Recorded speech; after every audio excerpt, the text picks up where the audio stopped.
ভাবছিলাম ঘুমিয়ে যাব, কিন্তু মনে হলো যে ঘুমিয়ে যাওয়ার আগে আমার মনে হয় যে ইনিশিয়াল রিঅ্যাকশনটা আমার রয়েছে, সেই রিঅ্যাকশনটা আমি দিয়ে যেতে চাই। যারা জানেন না, আমি কিন্তু আর্জেন্টিনার ফ্যান, এবং আর্জেন্টিনা যখন ২০২২ সালে ওয়ার্ল্ড কাপটা জিতলো বা তার আগে যখন কোপা আমেরিকাটা জিতলো, সেই সময়টায় আলাদা রকম একটা উচ্ছ্বাস কাজ করছিল এবং একটা দ্বিধাদ্বন্দ্ব কাজ করছিল সেই সময়টায়। কারণ তখন আমি দেখছিলাম যে লিওনেল মেসি তিনি মোটামুটি দলটাকে গুছিয়ে নিয়ে যাচ্ছেন, তার জন্য দলটা পারফর্ম করে যাচ্ছে।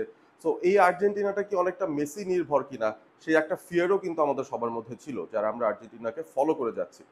তবে এই জায়গা থেকে আমরা যদি ফাস্ট ফরওয়ার্ড করে চলে আসি ২০২২-এ আর্জেন্টিনা ওয়ার্ল্ড কাপ জেতার পর এখন ২০২৫ সাল, এই যে ৩ বছরের পথ পরিক্রমা, এই সময়টায় কিন্তু লিওনেল মেসির ওপর তাদের যেই ডিপেন্ডেন্সিটা সেটা কিন্তু একটু একটু করে কমে যাচ্ছে, এবং হেড কোচ লিওনেল স্ক্যালোনি তিনি কিন্তু সেভাবে করেই দলটাকে গুছিয়ে নিচ্ছেন, চেষ্টা করছেন যেন লিওনেল মেসির ওপর ডিপেন্ডেন্সিটা না থাকে এবং আর্জেন্টিনা অ্যাজ আ টিম নতুন করে একটা আইডেন্টিটি পায়।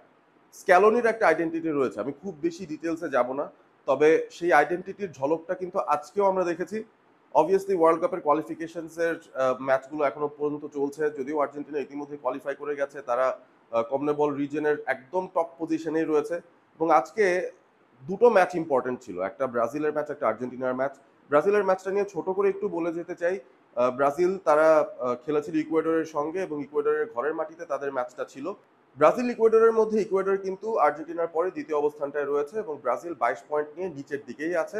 তবে ওয়ার্ল্ড কাপ কোয়ালিফিকেশন নিয়ে খুব একটা বেশি ভয় পাওয়ার কিছু নেই, কারণ ৬টা দল কোয়ালিফাই করবে ওয়ার্ল্ড কাপে, এবং সপ্তম যে দলটা থাকবে কনমেবল অঞ্চলের তারা প্লে অফস খেলবে। সো প্লে অফসের ঝামেলায় হয়তো ব্রাজিল পড়বে না। তবে ইকুয়েডরের সঙ্গে এই ম্যাচটাতে কার্লো অ্যানচেলটি আসলে কি করেন এই ব্রাজিল টিমটা নিয়ে, সেটা নিয়ে অনেক জল্পনা কল্পনা ছিল। আলটিমেটলি একটা বেরসিক ড্র হয়েছে, ০-০ গোলের একটা ড্র, এবং কার্লো অ্যানচেলটি যেভাবে দলটা গুছিয়েছেন সাজিয়েছেন সেটা নিয়ে ব্রাজিল ফ্যানরাই ভালো আসলে মন্তব্য করতে পারবেন যে কেমন তাদের লেগেছে এই দলটা। আমার কাছে মনে হয়েছে যে ডেফিনেটলি তাদের ক্রিয়েটিভিটির অভাব ছিল। মিডফিল্ডটার স্পেশালি আমি বলবো ক্রিয়েটিভিটির একটা ভালো শর্টেজ ছিল। Defensively maybe much better show from Brazil. মিডফিল্ডের যে জায়গাটা সেখানে ক্যাসেমেরোকে আমরা বহুদিন পর দেখলাম।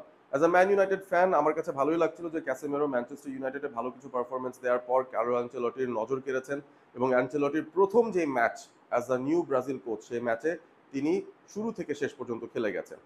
হি ওয়াজন্ট ব্যাড, বাট বোঝাই যাচ্ছে পুরোনো আমলে সেই ক্যাসেমেরো আর নেই, তার মধ্যে যে রানিংটা আছে সেটা কিন্তু নেই, এবং তিনি পেছন থেকে মাঝে মধ্যে কিছু অর্কেস্ট্রেশন করতে চেয়েছেন, সেটাও কিন্তু কম্বিনেশনে মিলেনি। সামহাও মনে হচ্ছে যে কেমিস্ট্রির একটা অভাব রয়েছে এই দলটাতে। ভিনিসিয়াস জুনিয়র মাঝে মধ্যে কিছু ঝলক দেখিয়েছেন। সবচাইতে বড় ডিসঅ্যাপয়েন্টমেন্টের ব্যাপারটা ছিল রিচার্লিসন, যাকে কিনা অ্যানচেলটি চুজ করেছেন তার নাম্বার 9 হিসেবে। টটেনহামের সঙ্গে তিনি ইউরোপা লিগটা জিতেছেন, তবে রিচার্লিসন একেবারে ভালো ফর্মে তিনি ছিলেন না। ব্রাজিলের যে একটা প্রপার সেন্টার ফরওয়ার্ডের অভাব সেটাও কিন্তু এই ম্যাচটাতে পরিলক্ষিত হয়েছে, এবং আলটিমেটলি ম্যাচটা ০-০তে ড্র হয়েছে, দুই দলই কিছু করে সুযোগ পেয়েছিল। তবে যদি আমরা পরিসংখ্যানের ভিত্তিতে দেখি, এবং ইভেন ম্যাচটাও যারা দেখেছেন ঠিক মতো সবাই বলতে পারবেন এক কথায় যে ইকুয়েডরই আসলে বেটার চান্সেস ক্রিয়েট করেছে, এবং তারা হয়তো ডিসঅ্যাপয়েন্টেড হবে যে ৩ পয়েন্টের জায়গায় তারা একটা পয়েন্ট পেয়েছে। তবে কার্লো অ্যানচেলটির যাত্রাটা শুরু হলো ব্রাজিলের সঙ্গে একটা ০-০ ড্র দিয়ে।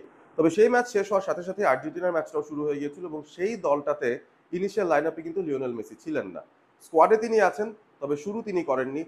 সেকেন্ড হাফে Lionel Messi as a substitute মাঠে নেমেছিলেন। তবে গোল যেটা হওয়ার সেটা হয়ে গেছিল ফার্স্ট হাফেই। হুলিয়ান আলভারেজ দারুণ একটা গোল দিয়েছেন, এবং ওভারঅল আর্জেন্টিনার খেলার মধ্যে আবারও সেই আর্জেন্টাইন এফিসিয়েন্সিটাই আমরা দেখলাম। Very confident, very composed on the ball, simple football তারা খেলে। অসাধারণ কোনো কিছু করে তাক লাগিয়ে দেবে সেরকম কোনো বিষয় না, বাট এফিসিয়েন্সিটা দারুণ ছিল। ১-০ গোলের যে লিড ধরে রাখা সেটাও খুব কমফোর্টেবলি তারা ধরেছে। চিলি শেষ দিকে মাঝে মধ্যে একটু ফাইট ব্যাক করার চেষ্টা করেছিল, তবে আলটিমেটলি সেটাও কাজে দেয়নি, because Argentina's defence is very very strong. আর লিওনেল মেসি যখন নেমেছেন তখন কিন্তু একটা ইন্টারেস্টিং ঘটনা আমরা ঘটতে দেখলাম মাঠের মধ্যে। লিওনেল মেসি মোটামুটি হাফ লাইনের সামনে দাঁড়িয়েছিলেন, তিনি পেছনে একেবারেই ট্র্যাক ব্যাক করছেন না। মোস্ট অফ দ্য টাইম তিনি হেঁটে হেঁটে তার সতীর্থদের খেলা দেখছেন। মানে মনে হচ্ছিল যে মাঠে তিনি একটা স্পেশাল সিট পেয়ে গেছেন, যেখানে দাঁড়িয়ে তিনি তার বাকি ১০ জন সতীর্থের খেলাটা দেখছেন, গর্বিত হয়ে এই খেলাটা দেখছেন। যে এই মুহূর্তে আর্জেন্টিনা দলটা আসলে মেসি নির্ভর একেবারেই নয়। মেসিকে ছাড়াও আর্জেন্টিনা বিশ্বের ১ নম্বর দল। সেই বিষয়টাই হয়তো মেসি হেঁটে হেঁটে দেখতে দেখতে খুব মজা পাচ্ছিলেন আমার কাছে মনে হয়। যে কয়বার তার কাছে বল এসেছে তিনি টাচ নিয়েছেন, চেষ্টা করেছেন কিছু। বেশিরভাগ সময় জিনিসগুলো ক্লিকও করেনি। তবে তার চেয়ে বড় কথা হচ্ছে আর্জেন্টিনা পুরো ম্যাচে কন্ট্রোলেই ছিল। এবং এটা একটা এক্সিবিশন ম্যাচ শেষ পর্যন্ত তারা বানিয়ে ফেলেছে। অর্থাৎ যা করতে চায় তাই করতে পারবে, এরকম একটা মাইন্ডসেটে ফুল অন কন্ট্রোল যদি বলা হয়, ক্রুজ কন্ট্রোল যদি বলা হয়, সেই কন্ট্রোলেই তারা ছিল পুরো ম্যাচটায়। ১-০ গোলের এই ম্যাচটায় তারা জিতে নিয়ে তারা কিন্তু তাদের পয়েন্টস টেবিলের যেই টপ পজিশনটা সেটা ধরেই রেখেছে, আরো এক্সটেন্ড করেছে এবং তাদের যে আনডিফিটেড স্ট্রিক বা উইনিং স্ট্রিক সেটাকে তারা মেনটেন করে গেল। So it was worth staying awake আমি বলবো, কারণ ম্যাচ ব্রাজিলেরটা শুরু হয়েছিল ভোর ৫টায়, শেষ হয়েছে সকাল ৭টায় এবং আর্জেন্টিনাটা আবার ৭টায় শুরু হয়ে ৯টায় শেষ হয়েছে। আমি একদম ফ্রেশ ঘুমোতে যাওয়ার আগে ভাবছিলাম যে রিয়াকশনটা দিয়ে যাই। Argentina are still on top, they have shown their top class ability এবং আমার কাছে মনে হয় যে সামনে যে ওয়ার্ল্ড কাপটা আসছে আগামী বছর, সেখানেও তারা উইদাউট মেসিও যদি খেলতে যায়, I think they will be one of the strongest contenders to win that trophy. তাদের এই মুহূর্তে টিম কেমিস্ট্রি যে জায়গাটায় আছে এবং যে ধরনের খেলোয়াড়রা একসঙ্গে হয়ে খেলছেন, সেই বিষয়টা কিন্তু দারুণ লেগেছে সব মিলিয়ে। যাই হোক, শেষ পর্যন্ত ফিনিশিংটা আমার মনে হয় এই আজকের রাতের বা গত রাতের সবচেয়ে এক্সাইটিং ম্যাচটা দিয়ে করা যায়, যেখানে ইউএফএ নেশনস লিগের সেমিফাইনালে, দ্বিতীয় সেমিফাইনালে ফ্রান্স এবং স্পেন মুখোমুখি হয়েছিল।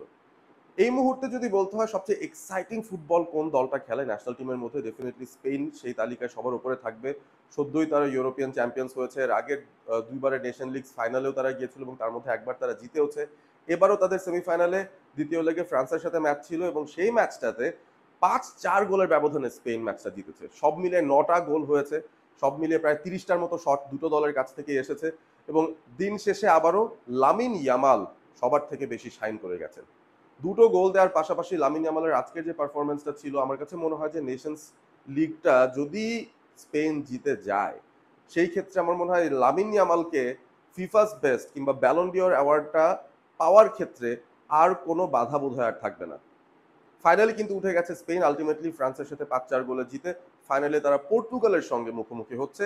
So ultimately that's what it is. Spain is the most exciting national team in the world right now and they have proven it once again. ফ্রান্সের এগেনস্টে এই পারফরমেন্সের পর আমার মনে হয় একটা ছোট জায়গায় খালি তাদের কনসার্ন থাকতে পারে, ডেফিনেটলি মিডফিল্ড এবং ফরওয়ার্ড নিয়ে তাদের কোনো ধরনের চিন্তা থাকার কথা না। দে হ্যাভ স্ট্যাকড রস্টার, সেই জায়গাটায় স্ট্যাকড একটা স্কোয়াড। ডিফেন্সে গিয়ে তাদের কিছুটা সমস্যা হতে পারে, কারণ একটা পর্যায়ে তারা কিন্তু ৪-০ গোলে লিডে ছিল, তারপর ৫-১-এ লিডে ছিল, সেখান থেকে শেষ দিকে এসে ৩টা গোল তাদের হজম করতে হয়েছে, সেটা খানিকটা কনসার্ন হতে পারে স্পেনের জন্য। But I have a feeling final ম্যাচটা দারুণ একটা ম্যাচ হবে। Portugal will have a lot in their hands. এই স্পেনকে হারাতে হলে আপনার সেরা খেলাটা খেলতে হবে। সো দিন শেষে ইউএফএ নেশনস লিগের ফাইনালটা হচ্ছে Ronaldo versus Lamine Yamal show. দেখা যাক সেই শোতে শেষ পর্যন্ত আলিয়ান্স অ্যারিনাতে কোন দলটা জয়লাভ করে। ৯ তারিখ বা ৮ তারিখ রাত ১২টার পর বেসিক্যালি বাংলাদেশ সময় সেই ইউএফএ নেশনস লিগের ফাইনালটা অনুষ্ঠিত হবে, যেখানে ফ্রান্স এবং পর্তুগাল একে অপরের মুখোমুখি হবে।